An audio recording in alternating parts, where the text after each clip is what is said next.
Kebobrokan kartel daging heret dalang kemuka pengadilan.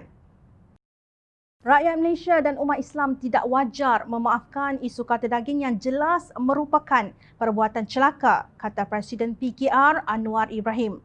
Jelasnya apa yang berlaku itu membabitkan soal halal yang mana kelulusannya dikeluarkan oleh Jabatan Kemajuan Islam Malaysia, JAKIM, yang telah diamanahkan untuk menjaga kemaslahatan umat Islam. Ini paling keji dan hina bagaimana darah daging umat itu diceroboh. Ini soal halal, bukan isu Kementerian Pertanian yang bagi cop halal itu JAKIM, jadi harus bertanggungjawab. Saya fikir rakyat Malaysia dan umat Islam tidak wajar memaafkan kecelakaan dan kesialan ini, katanya dalam satu kenyataan di Shah Alam semalam. Setelah dibangkitkan di Parlimen awal bulan lalu, Kementerian Perdagangan Dalam Negeri dan Hal Ehwal Pengguna KPDN HEP memaklumkan kes kartel import daging haram yang dikatakan berlaku di Senai, Johor baru-baru ini sedang dalam proses siasatan.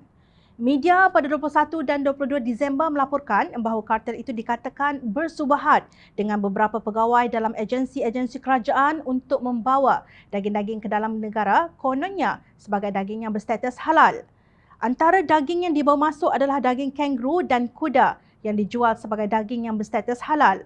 Pada 26 Disember lalu, Presiden PKR itu menyifatkan pendedahan berhubung kartel daging yang didakwa turut didalangi kaki tangan agensi kerajaan sebagai kebobrokan yang perlu dihentikan. Saya juga mendesak kerajaan dan kementerian untuk segera menjalankan siasatan rapi, cekap dan telus serta mengheret dalang ke muka pengadilan, katanya pada satu kenyataan. Dalam pada itu, Anwar berkata perlu ada tekad politik untuk memberi jawapan terhadap isu berkenaan selain memberi tumpuan kepada pihak yang mempergunakan agama.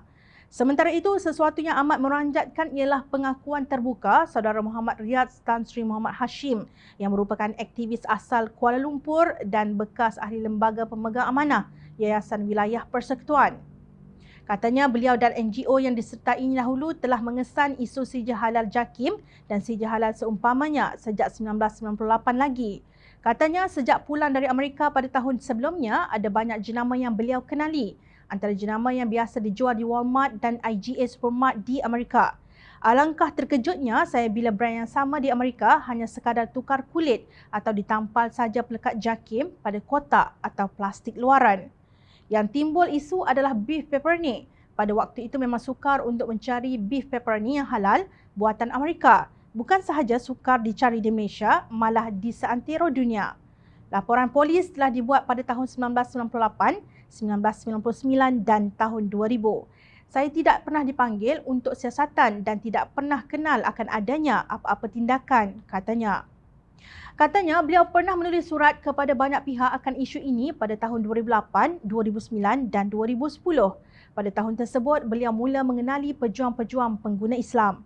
Beliau juga pernah berdepan dengan kedai Baskin Robbins dan dua lagi jenama terkenal dunia yang beroperasi di Malaysia. Terpampang di depan setiap cawangannya sijil halal JAKIM. Salah satu daripadanya siap ada sijil JAKIM berserta bayaran RM36,000 ditulis dengan jelas.